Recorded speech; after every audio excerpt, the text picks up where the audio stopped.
I think people think of oil and gas, they think of, you go to the Shell station on the corner and you fill your car, or you have gas that heats your home. It's so much more than that because there's petroleum products that go into making things. It has a fingerprint on almost everything in this room and everything you do day to day. You can't, demand for all these things, not just energy consumption, but demand for all these kind of, down the food chain type products that need petroleum as part of their creation and supply chain. You can't just remove it. I think now with AI and all the things we love, these are extremely energy intensive. So we're only going one direction on energy consumption, and that's up to the right? Today, I have the honor to have one of the coolest, kindest people I've ever had on the podcast that I've met recently, and also the tallest. Well, I can claim that title for sure. When you meet someone, I met Tim maybe 3 years ago or 2 years ago, and you meet them on Zoom, you just see from maybe the chest up, you can't imagine what and then I met you and I was like, where? Well, this happened a lot in COVID, and the joke was, if I meet someone at a dinner or a reception, I just say, I'm taller than I sound, right? Yeah. And you have a fascinating background, fascinating story, fascinating things that you're doing. Why don't we start with COVID? Why don't we start there? I think it's an inflection point for everybody in the world. Everybody stopped, everybody panicked, everybody was stuck at home. What did you do? Yeah, so I was 7 years into a job with a company called Energy Council. They were an oil and gas investor relations platform that Blackstone owned.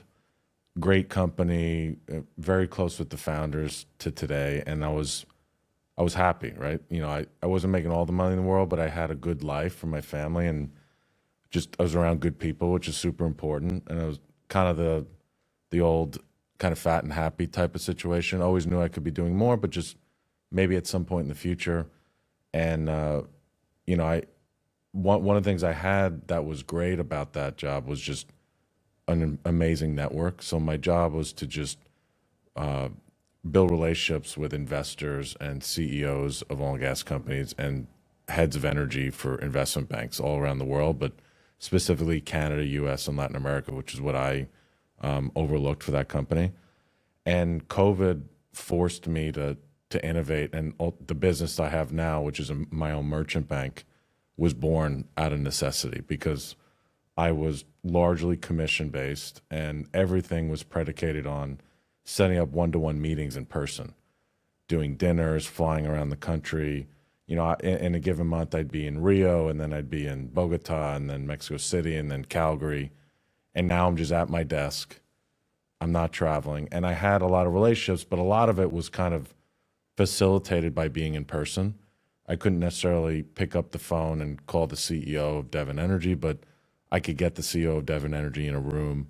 And it was kind of, I really needed the in-person angle to leverage a lot of what I was doing, except one narrow part of oil and gas called minerals and royalties. I was right place, right time in 2013.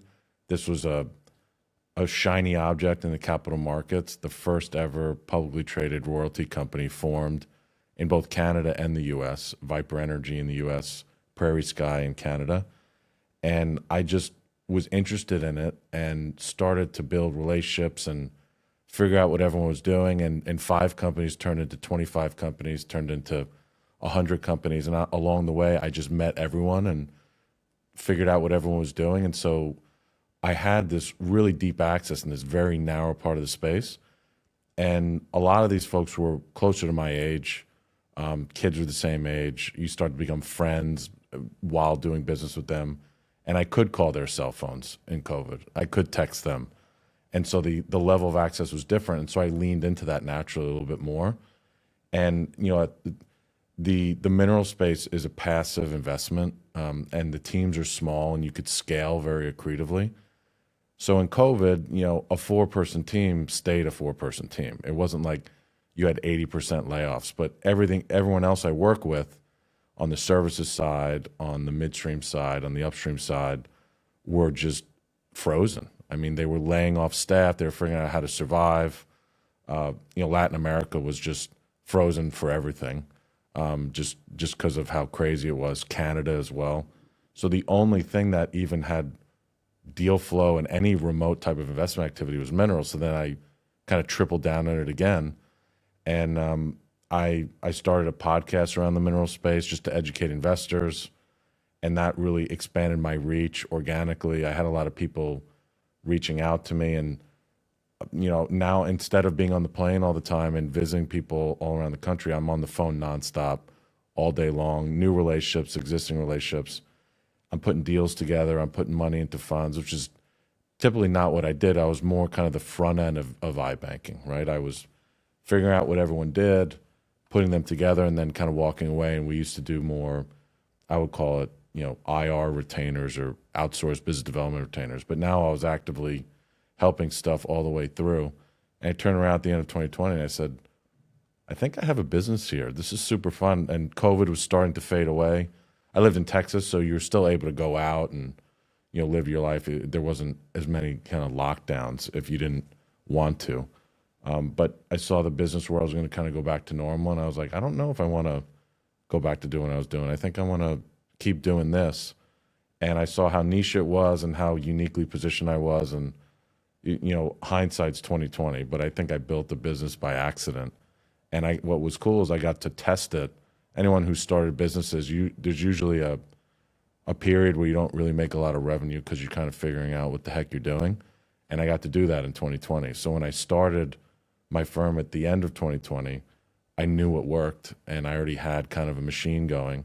And I continue to tweak it and innovate, to this day. Of course, you never stop innovating with business. But been going about 5-6 years now, and I look back, and COVID was a scary, uncertain time, but it was probably the best thing that ever happened to me, for sure. And I love this story because I think you're saying it in a very humble way. You were 7 years in this company.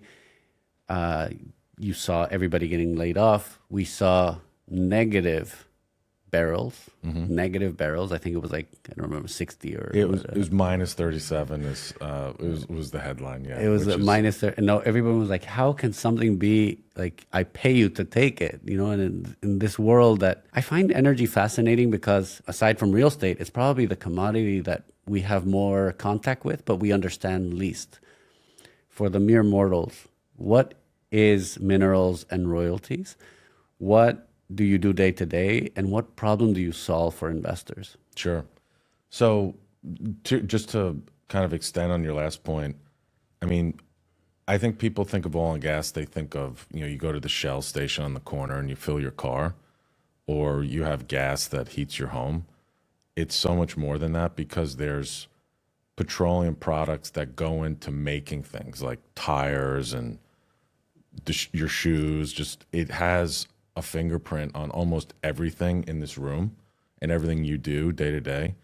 So when the ESG movement was at its peak about 8-9 years ago, that was always the struggle for a lot of people in oil and gas, saying you can't, demand for all these things, not just energy consumption, but demand for all these kind of, down the food chain type products that need petroleum as part of their creation and supply chain. You can't just remove it. And so if you remove capital, it just becomes more expensive to produce this stuff because of supply demand dynamics. And then that gets passed down to the individual consumer, and everyone ends up paying for it, right? So that, I think, has gone away mostly. I think the world has realized that it's a renewables and wind and hydro and oil and gas and everything else is needed as global population grows, GDP grows globally, right?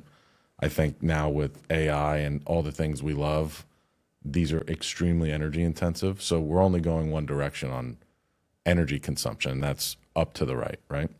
But going back to my space, what are minerals and royalties? It's underground real estate. is the simplest way to call it. It's very specific to the U.S. So minerals are just oil and gas particles in the ground. That's what they are. It's from a financial perspective, it's option value on future revenue from oil and gas production. That's all it is. And it's a real asset. It's an estate. So you have the surface estate and you have the mineral estate and then you have the water estate. There's all those sorts of different things if you're in the real estate world, and minerals is just one of those.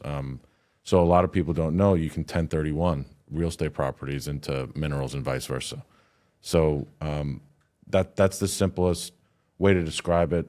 When an oil and gas company like an Exxon goes and drills and extracts oil and gas from the ground and then sells it, they're extracting minerals essentially. And then they sell it and it becomes a royalty stream, hence the name, the asset class, minerals and royalties. And then I would say for anyone who, I know your audience is in the real estate space, anyone who's done triple net leases, minerals are very similar to, from a return profile and kind of the non-cost nature and no operations, no tenants and toilets, all that stuff, to triple net lease deals. Because you don't have any operating expenses. You don't manage anything in terms of people and facilities and anything like that. It's an annuity stream on oil and gas production. So it becomes a really good asset class for investors who want passive income, and specifically internationally. I think more and more capital internationally will come into minerals in the U.S. over time because it's one on its face a very attractive asset class from a return profile, but then when you add the fact that it's a real asset in the U.S., there's a premium, I think, that international investors are willing to pay for that kind of security. U.S. investors won't appreciate it, but the risk of anything above ground happening with wars or governments nationalizing assets or just changing the rules, and you have to bake that into your risk profile as an investor when you're in other parts of the world. And so real asset ownership in the U.S. is a very coveted thing, and that also produces yield. So I've worked with a large family office in Switzerland over the last 4 or 5 years, and they love high single digit, low teens returns ownership of these assets, and they have institutions all over Europe and all over Asia who are lining up to get exposure to it. So I think that's a trend that just continues. You were so generous yesterday. You invited me and my wife to a family office dinner. What do you like about family office capital? And what do you think the regular person can learn from them? Well, I would say no disrespect to institutions and everything, but I'm a small business owner with a small team. I think part of that is because I hate bureaucracy and BS rules and all the crap that comes with working with a large company. And so when you deal with some institutional investors, there's just the slowness and you got to go through all the layers of decision making, and the stakeholder base gets involved, and there's all these different boxes they have to tick, and you have to deal with outside consultants typically. And with family offices, you're typically dealing with the patriarch or the investment team who has bilateral access to the patriarch. And so I enjoy just working with people who kind of make their own decisions and decide what they want to do for their investing strategy, not what the political sentiment is and their stakeholder base of their LPs says you can or cannot do this, regardless of whether the returns are attractive or not. I think if you're managing the wealth of a family office, your job is to not lose money and grow it in a risk-adjusted, prudent way. And so oil and gas is always kind of been an attractive bucket for that, but there's been varying opinions publicly depending on the headline, the administration. So I enjoy that. On the flip side, I mean, ultimately what I am, I'm a merchant banker in oil and gas. I have my career path, but really I'm just good at building relationships, and I enjoy that.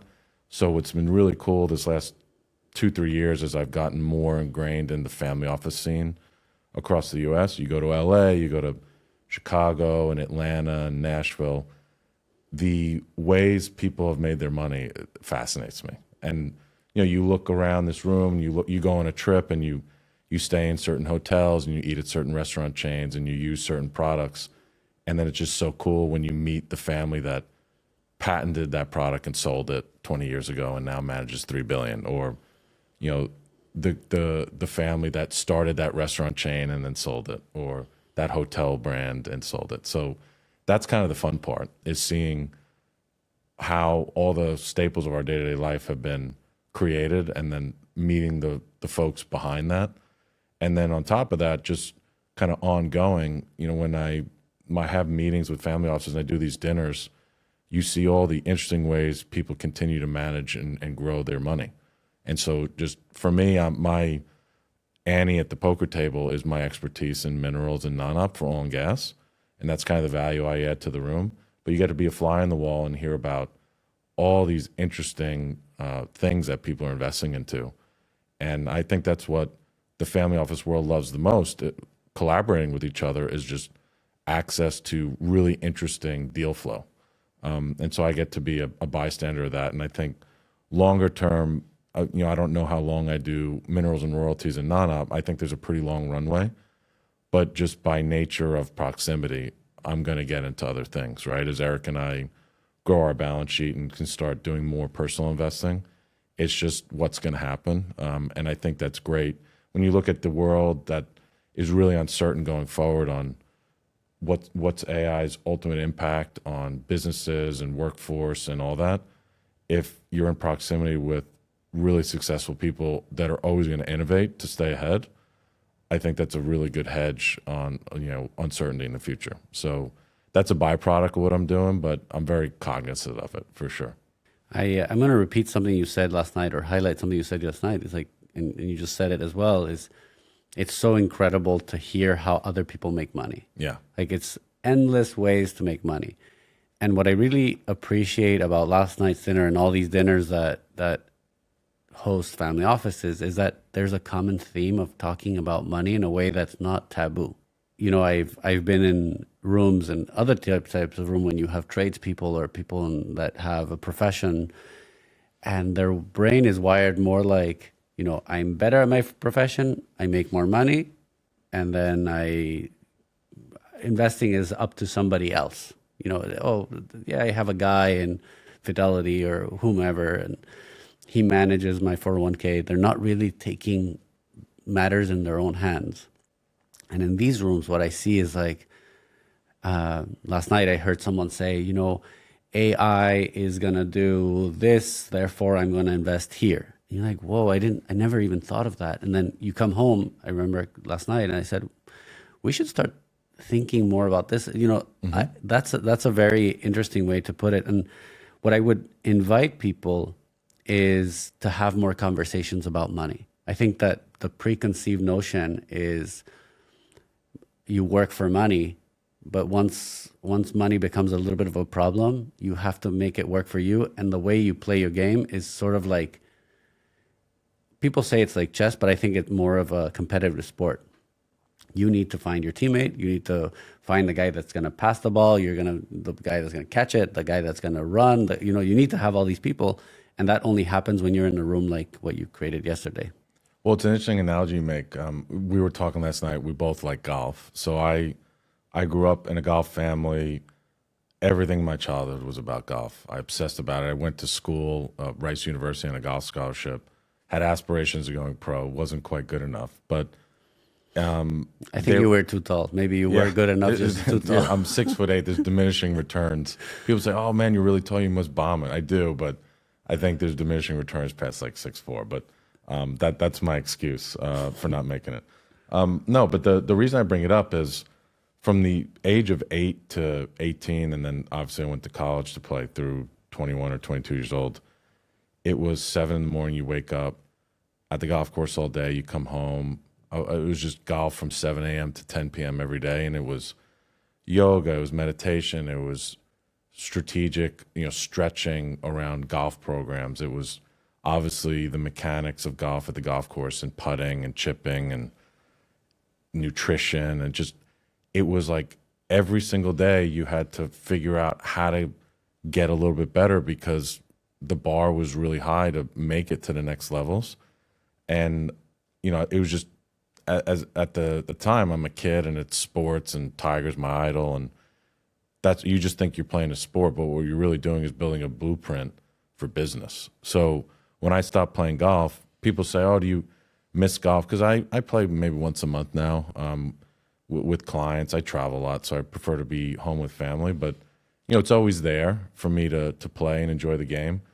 But as soon as I graduated, the new game of golf was business, and it was the same thing. It was analyzing things every single day. How do you get a little bit better? How do you get a little bit better? And it was a very transferable skill set. And then as I went to more and more, business masterminds and seminars, and you listen to podcasts and read books, and you have clients, and they become mentors, and you just continue to tweak and iterate. And so I think I've gravitated a lot. Someone was a college athlete or professional athlete. There's a certain amount of discipline and excellence that it takes to get to those levels. And when they're successful in business, it's just you speak the same language, you get it right away. And so whenever I meet someone who has that background, there's an instant rapport because it's just you and I are not that different type of thing. And I think that's what I love about business is just it's a game. And so like business and then translating into wealth creation, it's a game, and you constantly have to be innovating. It's not this point of I made it and then you just sit on your laurels. I think because things can change overnight, so you always have to stay on your toes, right? I love the analogy. I think many people will connect with it. I connect with it, definitely. And I find that when you learn something so niche like you have, I find it that the deeper I go, the more I realize that I know nothing. It's like it took me so long to get there that when someone speaks like, "What's your opinion about X?" I'm like, I don't even want to give you because I've been focused so much on one thing that I cannot tell you anything else. And then yesterday, someone had a testimonial about you, said they know, minerals and royalties like the back of your hand. Your golf got you there. Your skill set came from hacking away for hours and hours a day and learning minerals and royalties that way. But then you said something before that piqued my interest, which was you're really good at making relationships. Who taught you that? What was the story there? Yeah, I think part of it is just personality and kind of it's just natural to me to be a people person. But my mom and I joke around about this all the time. It really, why was golf in my movie? I think growing up at a country club, I would be socializing with 45 to 70-year-old business owners all day long. And I was 8, 9, 10, 11. I was always a little bit more mature for my age, but learning the difference between, on a flip of a switch, being very polite with, Mrs. Johnson, who's 75 and, very proper and very religious and everything. And then the next guy, knowing how to BS and bullshit with them, because that was, if you're just too in one lane with certain people, you don't connect. And it wasn't, I'm going to be disingenuous just to have people to like me. It was just, you learn how to interact with different people. So, from a very early age, I think that was just like very natural to me. And like, I learned that in that world. And so that was when I look at the parts of my career where I became more business development oriented and building out my network and everything. And just being kind of a social chameleon. I look back and I go, maybe that's why I was in golf. When you try to look back at what is this journey I'm on and why is everything been playing out the way it's been playing, 100%. Like that is my biggest skill set and biggest advantage in what I do. And, most 11-year-olds were playing in the cul-de-sac. And I was like, it's so funny. This is before cell phones, but like 60-year-old guys would call my house, and my mom was like, "Oh, you want to talk to Skip?" No. Is Tim there? We have a tea time tomorrow morning. We want to invite him. It's like 4 65-year-old guys. My mom was like, "That is weird. He's 12. Like, why do they want to spend time with him?" But that was just normal, and I just was in that world all the time. So I would say that, and then in the early part of my career, you don't really know anyone.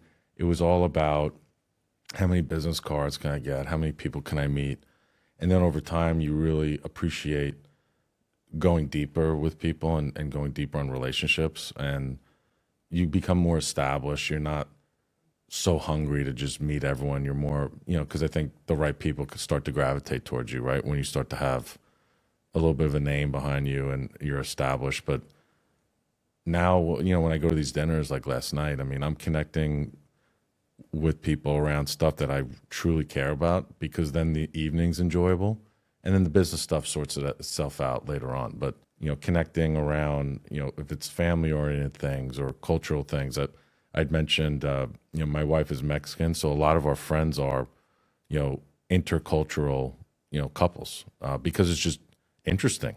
Like that's how our family is. And, we have friends and, they're French and African and Brazilian and Canadian. It's just your common ground on connecting is all similar. Everyone can't talk about the high school they went to and all those things, because no one has any relative point to connect at that stage. So you typically talk about cultural things, and there's an intrigue in couples like that. And so that's been really fun. And then you travel together, and just love taking on. This last year we were in Bali, which was really, really cool. We were in South Korea for a little bit, then went to France, and I love food culture. I love the idioms that different countries use. When I first started my career, I traveled a ton internationally, and every time I heard a saying I liked, I would come back and I'd start using it, and then I was just this very strange guy saying cheers and and like with this New York accent, but then I was kind of losing the accent because I was like blending all these things. And for anyone listening who's from New York, New Yorkers are very proud. I'm from New York. New York's the greatest place in the world. And so I'm from New York originally.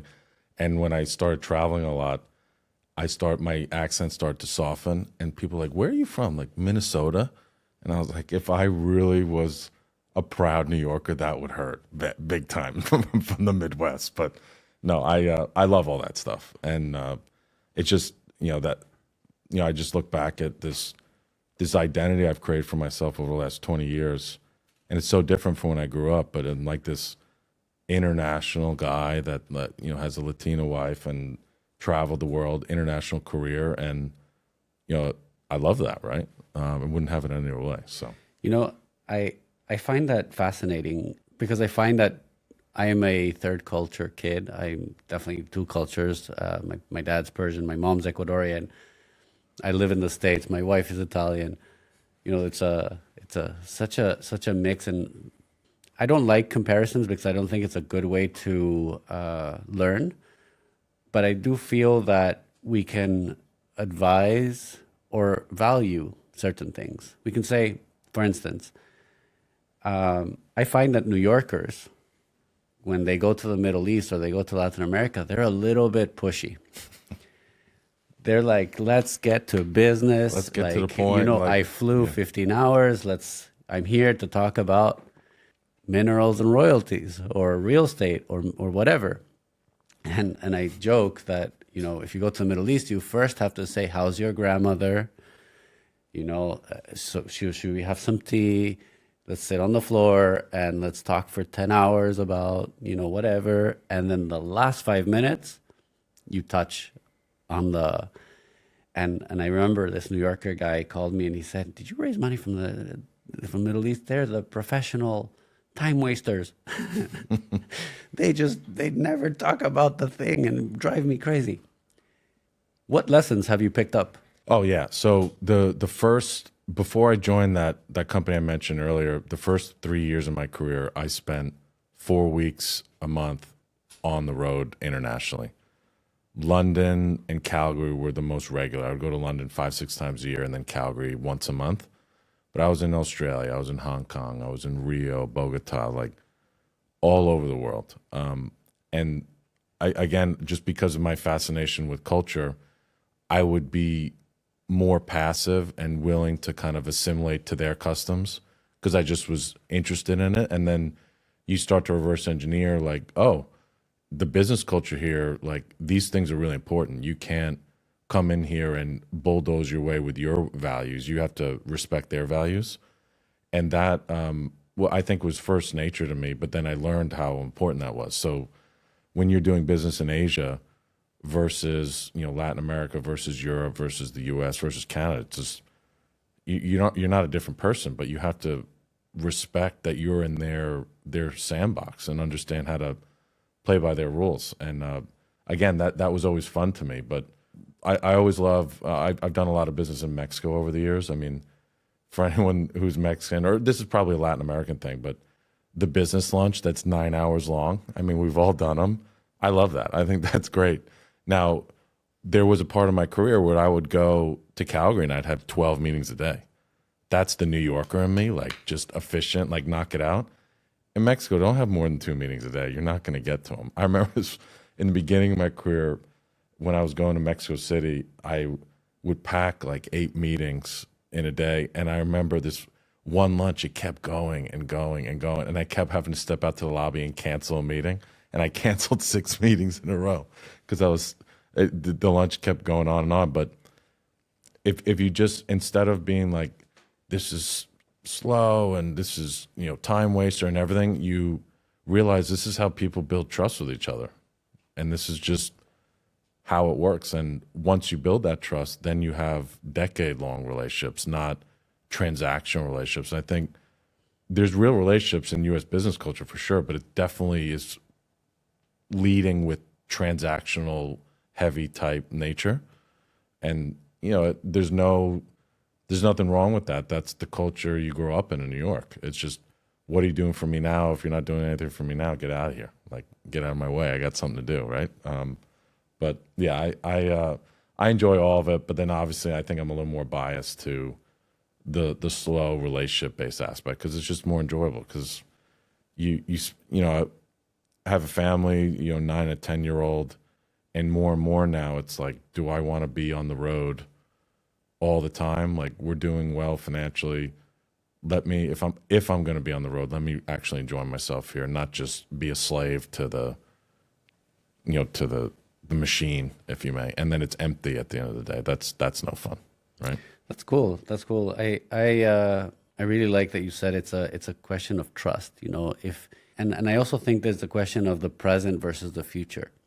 When you're in a room in Latin America, they value the present more than the future. So if you're here and you go beyond the time and you're late to your next meeting, it's you showing respect in the present. Whereas the New Yorker respects the future. They're like, if I'm late to my next meeting, I'm disrespecting that person. So I need to get out of this because I need to go forward. But what you said, I connected it with the golf, that you said you're kind of like a social chameleon that can mold to adapt and be flexible with the culture and say, look, I have to have a 9-hour lunch. And I bet you that after that 9 hours, you don't have what you had at the beginning of your career, that you can get a guy in a room, but you couldn't get his phone. If you spend 9 hours in a lunch, you have their WhatsApp, you're on Instagram, you are, Tim, let's go play some golf. I'm in town, meet my kids. It's a different level of Next time you're in town, you got to bring Erica, you're with the kids, carne asada, we'll go to the mountains, all that stuff. Yeah. And I love that. I love that aspect of it. Going back, you'd mentioned trust. In the very beginning of this, you said, how do you help investors? I think the easiest way, the real thing I'm doing is compressing the trust timeline for people. Investors on one side and then people in my industry. It's just, can I build a relationship with you where you trust me? And then I am going to help you find other people you can trust as an extension of me that share the same values that you share and have reputable track records, and then equip you with enough knowledge to where you're not concerned about reputational risk. And there's always investment risk, but there's ways to mitigate that with structures. But that's really what I'm trying to do is, hey, you can trust me, and then I'm going to bring you to the right players in my field and show you where the landmines are, show you how to avoid those, and then if you want to allocate to oil and gas, minerals, and non-op, you can feel informed and that you're with the right partners. And that, I think, I spent a lot of time in non-oil and gas cities, so there's a lot of education and hand-holding for a couple of years before someone gets comfortable. It's the most important thing, is no one wants to feel like the outsider, or like they're getting taken advantage of or anything like that. And so that's ultimately, I think, what I'm achieving when you remove the labels of the industry and all that, is just compressing that cycle, where someone's going to naturally put up their guard. And every culture might be a little different, right? That trust cycle might be a little longer in certain countries, but shortening that and then just getting down to what's really important, and then letting them build the relationships with the people that want to manage and grow their money, right? As an investor, I think that something that I've learned that's very important to me is, and it sort of ties into what we said before, when you go deep into something, you realize how little you know of other things. Not because you're a good businessman or you've accumulated wealth doesn't mean that you are a good investor. And it doesn't mean that you can invest in oil and gas, and then real estate, and then venture, and then PE, and then crypto, and then it's impossible. And something I live by, and it's one of my principles, is I work with the best in class. People are like, "What the hell does it mean, the best in class?" Like that naturally becomes the. But I find that pushback is better than, no, I know what I'm doing, I'm gonna figure this out. But I'm like, if you think that you can do something with your own money, I think you're gonna fail more 10 times out of 10. You said there's landmines everywhere. There's landmines. I think every marketing deck is a marketing material. Every investment deck is a marketing deck. It's a marketing material. Every projection is up. Everything is perfect. And you need people like you, people that can help you navigate, people that I can be like, "Hey, I heard of something. What do you think?" Mm-hmm. Or if you come to me and say, "Look, I vetted these guys. I like this opportunity." I think that's very valuable. But I do want to know, what's your process? How do you underwrite someone? Is it because the mineral is one thing, you can quantify, but there's unquantifiables, things that are beyond the Excel, which are like the sponsor, like the people doing it. Well, it's like COVID happens and you have money behind a sponsor. How do they navigate to get you returns? Like that's the jockey, picking the right jockey analogy. I think good investors realize the people are as important as the investment. But this might sound hyperbole. I think it's very unique to my space. When I say I know everyone in the space, I literally know everyone. Like, if you're in real estate or other industries that are very large and very global, to say you know everyone, people go, "Oh, he knows a lot of people." But I literally know everyone, because it's a cottage industry with a couple hundred companies, and these companies are very low profile. And, it's 15 years of just meetings and dinners and traveling with them and just building trust, and then slowly but surely they kind of share what they're doing, and then you track their deal activity and how they pivot over time. And so in terms of like, when I'm recommending opportunities, it's not, "Oh, I heard of this group." It's, I've known this group for 8 years, and they have a track record, which is the easiest way to show, just transparently, this is money we deployed, the returns we delivered. That's common, but what is their reputation in the industry, and how have they evolved over time, and just all that kind of stuff, right? So that, I think, you've mentioned multiple times about going deep into an expertise. That is something, you always hear riches and niches and all these sayings around that. Before, I thought the opposite. So I overlooked Latin America, Canada, and US, renewables, upstream oil and gas, midstream, and services. It's really wide. And before that, I was everything besides the US, so international. And I always looked at it and said, no matter what cycle we're in, no matter what's happened geopolitically, I'll always have an option that I can lean into. And then when you look at deciding to like bet the farm of my career on minerals and royalties, that is super tiny compared to like what I was doing before. Super narrow, and you go, well, am I going to run out of opportunity, or there isn't going to be enough runway here? And the reality is, you know, for Eric and I, financially, we're making 5 times more than we were doing, and it's like infinite upside. So that alone is just what we're making personally. But then you get so deep into something, it's so powerful. You can add so much value to so many people, and the amount, the businesses I'm starting to be partners in other businesses just because my expertise in this one thing is valuable for that business. And it's the inverse of what you would think logically. Is you go really, really narrow, you're going to cut off your options. It actually has opened up so many options. I mean, I basically own the content platform in my space. Like, people might do a one-off post or something on LinkedIn, but if you're going to consume any content around minerals and non-op, there's a very good chance it has to do with Tim Powell. And then I've always, because I enjoy it, with dinners and receptions. I have a conference every year in October that I started 7 years ago. All the networking kind of flows through me as well. And so as a result of that, the amount of partnerships, just not equity partnerships, but strategic partnerships I have to leverage what other people do, and they want me involved because of this. If it's going to touch minerals and non-op, like, it should be going through me. And that was not by design, but you turn around and go, wow, this is such an incredible thing to leverage. And now I'm getting to the phase of my career where I can be a strategic equity partner in something because I have distribution channels, and if there's anything education related, it's really important. I just became a partner a couple weeks ago in a fund strategy that is tokenizing investment access into minerals and non-op. Super interesting. It's definitely where the world's going.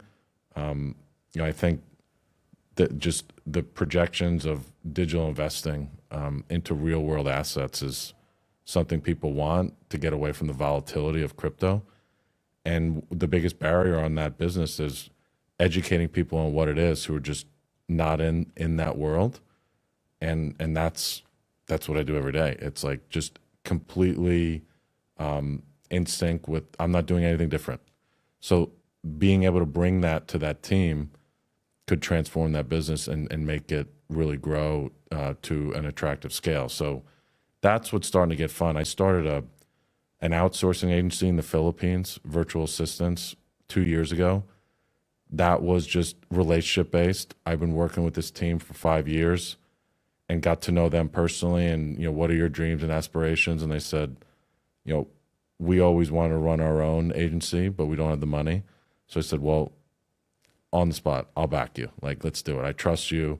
And at the time, I was just saying, these are such incredible people. I trust them. And trust is, especially if you're working with a team on the other side of the world, can you find new people? Yeah, of course you can. But why? Why would you go through that? Like, you already have established trust.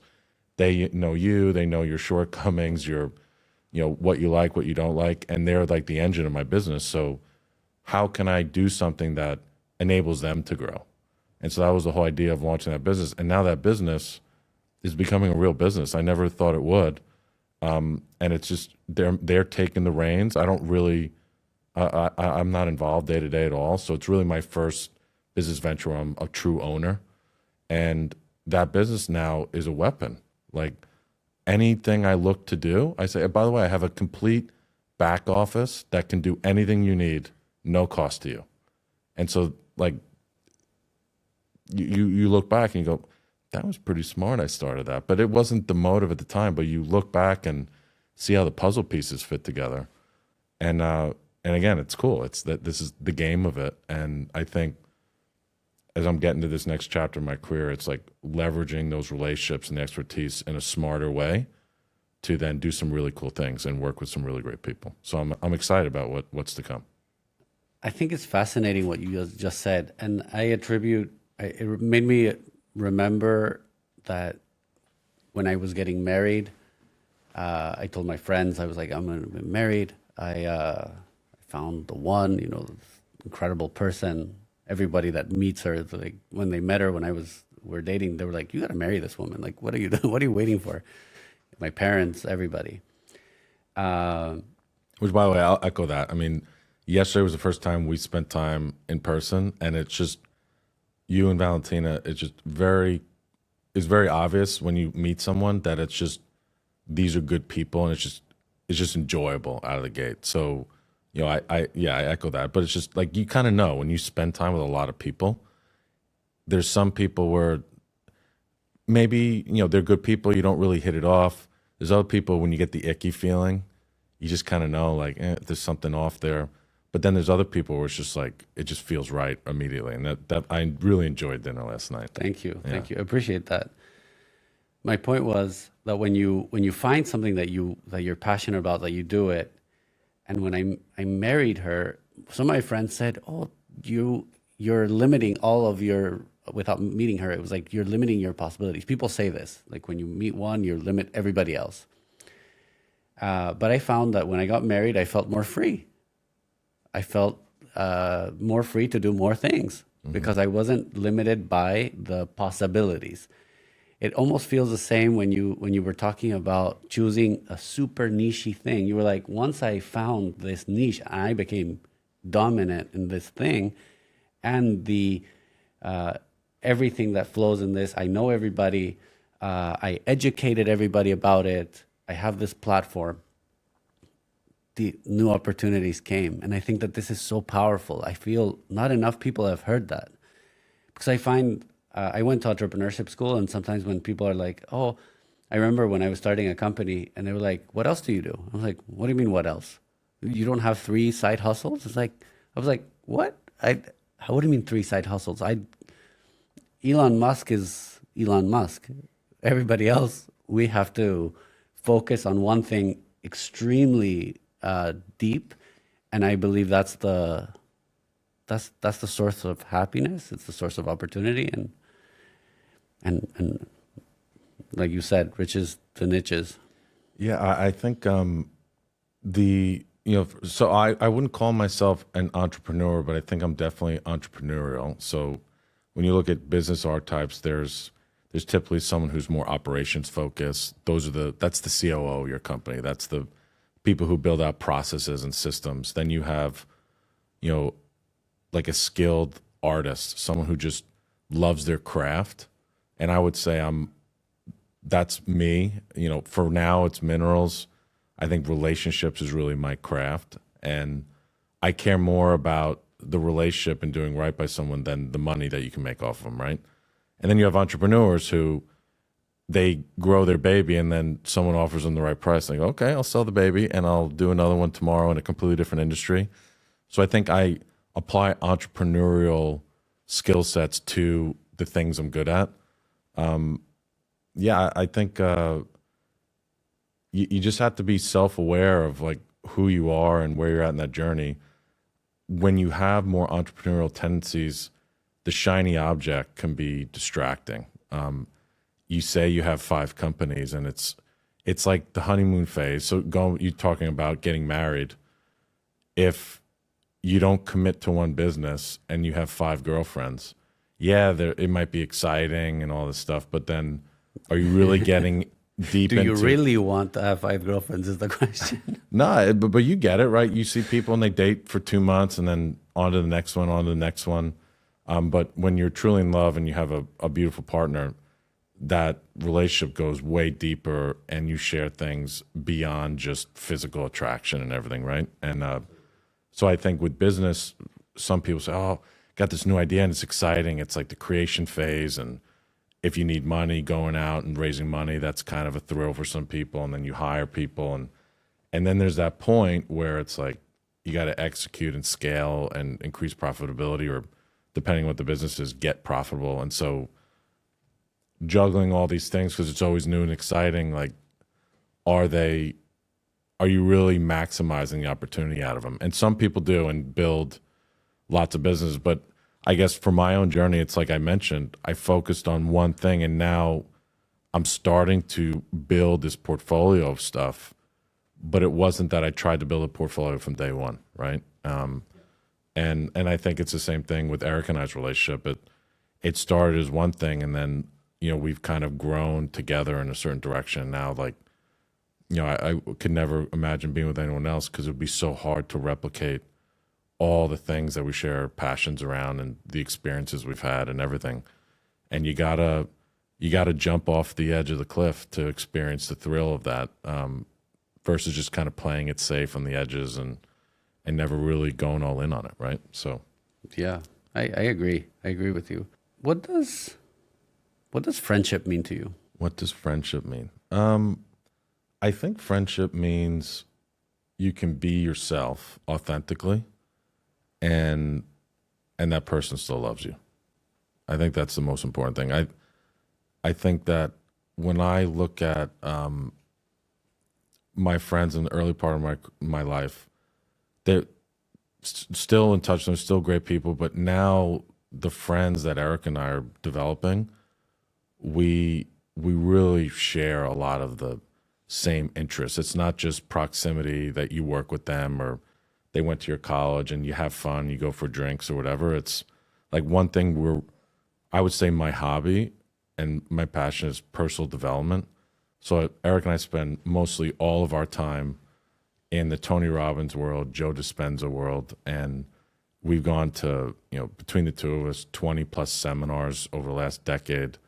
And when we go to dinner with a couple, we want to talk about, we call it going deep. We want to talk about like really interesting, like personal things about challenges in your relationship and how you've grown and giving back and all that kind of stuff. Not surface level garbage. Like just we built this network of people around us where that's all we do is like have very vulnerable, deep, authentic conversations. And then every once in a while we'll go to like an engagement party or something and it's just so shallow. And I'm just like, I forgot how bad this is. It's just, it does nothing for the soul, right? Yeah. I always say I hate small talk. And when someone goes online and they're like, you're in Miami, it's hot. I'm like, oh my God, please don't say that again. Yeah. It's hot everywhere. It's cold everywhere. Who cares? We're inside. Yeah. So it's funny. So when I started the Tony Robbins journey, my first seminar was 2013, and the people who go to that are, if you look at like a bell curve, there's people on the left side of the bell curve that are just, they're sick of whatever they're going through and they've had enough and they want to change, right? Because I deserve better in life and I'm gonna be better, do better, and they go there for that kind of, they're at their breaking point. And there's the people on the right side of the bell curve who are like, I'm crushing it, I'm hungry, I want to keep growing, I want to keep expanding, giving more back. And then there's the people in the middle, which is a lot of people in society, which is like cruise control. You're just numb and you're cruising through life, and I don't really want to take risks, and things are not bad, but they're good enough. And so you don't meet people in the middle at those events. You meet people that are on the same journey of just, they want to develop and grow themselves. And so I was drawn to that energy, right? Of just, you meet these people and it was just such a intoxicating environment. And all I want to do was bring these types of people, like my friends and family, to these events. I've done it a lot over the years. And then you kind of come back and you have a great life, but you're like, I want to keep going back to these events because this is just the environment I want to be around. These are the people I want to be around. And I still go to the events and I love them, but what is really awesome is I've recreated those types of people in my immediate circles, in my friendships. So when we go to dinners and everything, it's like the kind of conversation you would have sitting down next to someone at a Tony Robbins event or a Joe Dispenza event. And that I look back, I'm probably most proud of because I'm really building the right peer group around me, and it's super fulfilling. We did a dinner party at our house 2-3 years ago, and I said to Eric, I said, because I love hosting people, and I've just, again, like we met at a dinner I hosted last night. It's just what I've always done professionally. And in college, I was always the one organizing stuff in my apartment, so it's just I enjoy it. And we did a dinner party on our back patio, with just friends and everything. And then, Erica's like, oh, it was a lot of work. I don't know if we should do that again. You have enough networking. Why do we got to do more? Like, what's wrong with you? Because she's more introverted. And so part of me being like more sales oriented, I said, well, if we do another dinner, what if we just invite people that are interested in the stuff we're interested in? And she's like, oh, that's interesting. I can get on board with that. Because then it's not just about drinking and hanging out. I'm going to enjoy that. So we invited, it was like 20 people, and a couple people flew in from Mexico, people we've met over the years in Mexico at these events, and some drove in from Dallas and whatever. And we just said, oh, it's just friends and everything. We didn't tell anyone. And then when I kind of cheers to everyone and welcomed them, say, hey, thanks for coming, I said, by the way, you all don't realize there's a common thread here. Everyone here is into spiritual development or meditation or business involvement, Tony Robbins, Joe Dispenza, whatever it is. Everyone here is interested in that. So let's cut the bullshit, not talk about the weather. You have permission. Like, everyone here wants the same thing. So let's just go there. Let's have a great evening. And it was awesome. And we had, I call it shares. So if you've ever been to events and people get up and have a share and maybe like an intervention or something, we went around this dinner and people were like pouring their heart out, talking about their biggest fears and vulnerabilities and everything. And we went till 2:30 in the morning, and I went to bed flying. I was like, that was an evening. And I was like, that was a mini Tony Robbins event at my house. And we created that. These are our friends. And like that, to me, I was like, I don't need to go to these events anymore to tap into that. I'm tapping into that every day. So yeah, that's a long-winded answer of what's friendship. Like that to me, that is really fulfilling, because I'm going to be challenged by these people. I'm going to be held accountable. I'm going to be growing, and that's it's fulfilling, right? That's fulfilling. Thank you, Tim. I love that answer. I've really, really enjoyed having you here. I'm honored. I hope to be your friend as well. I think that you're, like I said at the beginning, one of the kindest people, coolest people I've met recently. And we'll be in touch. We'll keep going. I know you have a lot more stories. You told a story to my wife yesterday. She was like crying about it, and I was like, but that's something for another medium. I hope in the future we can tell it. No, thank you for that.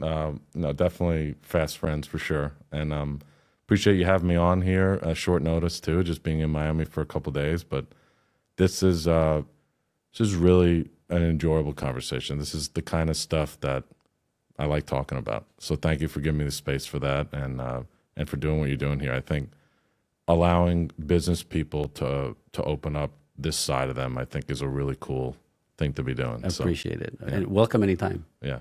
Excellent. Thank you.